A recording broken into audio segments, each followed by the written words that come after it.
What if there was no video game Crash of 1983 series? We're at the second part now, and if you don't know what happened in the first part, here's a quick recap. We averted the video game Crash by preventing a partnership between Warner Communications and Atari Video Games. This led to a three-way competition between the Atari 2600, the Magnavox Odyssey 2, and the Nintendo ColecoVision. So, which one of these consoles is in front? That's where you left off the last time. Well, let's look at the ColecoVision first. The ColecoVision is going to write off arcade games, such as Burger Time, Donkey Kong, Mario Bros, and Popeye. And the biggest argument for the ColecoVision to be made here is that the games look exactly like the arcades. If you compare Donkey Kong to the Atari 2600 port, or Popeye to the Odyssey 2 port, you can obviously see there's a great difference in graphical quality.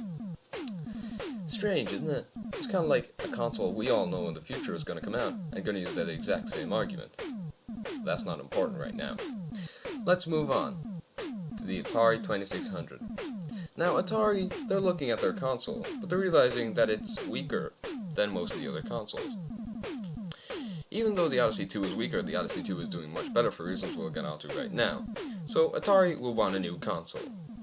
And this is the new console they're going to get, the Atari 5200. But first we have to look at why the Atari 5200 failed in the real events, and this is why it's going to fail in the altered events. The Atari 5200 had an incredibly small library of just 68 games, and of those 68, just 2 were exclusive, and one of those was an arcade port.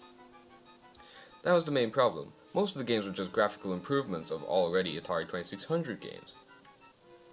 And this is going to be a problem for Atari, because people will have no reason to buy the system. If they already have something that they enjoy in an older system, why spend so much money on a newer system that only offers graphical improvements instead of gameplay improvements or new games? These are the 2 games that were released for the Atari 5200. It's pretty pathetic to think that there were only 2 games released in the console's entire lifespan. They were Countermeasure and Space Dungeon.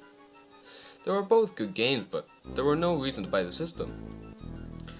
And so now we get on to the leader of the pack, the Magnavox Odyssey 2. Now, it has those arcade ports, but that's not what's going to sell the system, because Coleco have arcade ports, and Atari have arcade ports. What puts the Odyssey 2 in front of the competition is a game called The Quest for Rings. It was a game loosely based off the novels The Lord of the Rings. And something you might notice about it is that it looks kind of like a genre that would become popular later on in the video game industry. The RPG genre. And even in the real events, The Quest for Rings was one of the first RPG games to come into existence. And this is what's going to sell the system for the Odyssey now. While it does have the arcade ports, they're only going to help, because they're going to draw in a completely different fan base. And this is why the Odyssey 2 is in front, because it has the most diverse range of games. So, now, here we are. The Odyssey 2 has The Quest for Rings. The ColecoVision has Nintendo. And the Atari 5200 is just fledgling. But what's this fourth competitor? The Sega Master System. It's important to note that in 1982, Sega were making consoles. At the same time, Nintendo entered a partnership with Coleco. They made a console called the SG-1000 and released it exclusively in Japan, but decided that they should move to the West to get a better audience. And so they released the SG-2000, or the Sega Master System as we know it. And this console, can it compete? I mean, it's a pretty unknown console, and especially compared to these 3 consoles, which all have very well known and very well loved arcade ports, what can Sega bring that's new to the table? Well, let's see what's happening in the real event in 1985 to find out. Here we have Nintendo. Nintendo are going to release their Famicom, or in the West, the NES, to European and American audiences.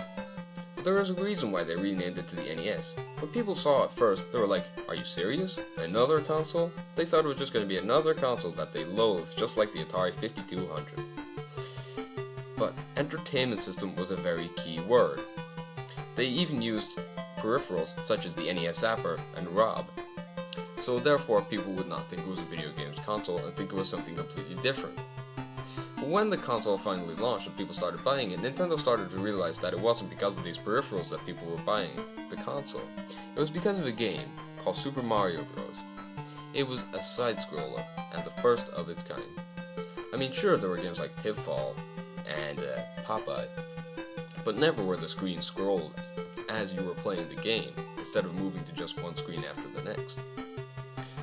Does Sega have something like this it could pull out of its sleeve? And before you even think of it, no, it's not Sonic the Hedgehog.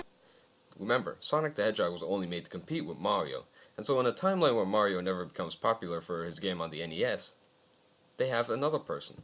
His name is Alex Kidd in Miracle World. That was his first game. And while Alex Kidd did develop a small fan base, it was because of what Nintendo were preventing Sega from doing, due to a lack of third-party support, that held Alex Kidd back from being great. When Sonic the Hedgehog came along, he was in your face, he was cool, he was the 90s, and therefore he sold the system because of the character, not the game. The game was too similar to Super Mario Bros. And while it was a good game in its own right and had some unique aspects to it, it just simply wouldn't sell as well because of what people could already get in the NES. So now, we have a four-way race. And can Sega compete? Oh boy, can they. Not only can they compete in this industry, they can also dominate it. Because none of these consoles have the capabilities to compete with the Sega Master System. The Odyssey 2, even with its RPG argument, is going to be left out in the dust thanks to games like Phantasy Star, which arrive on the Sega Master System. Not only do they play much better than the Quest for Rings, but they also look much better and don't require such things as external maps. But let's look at Nintendo.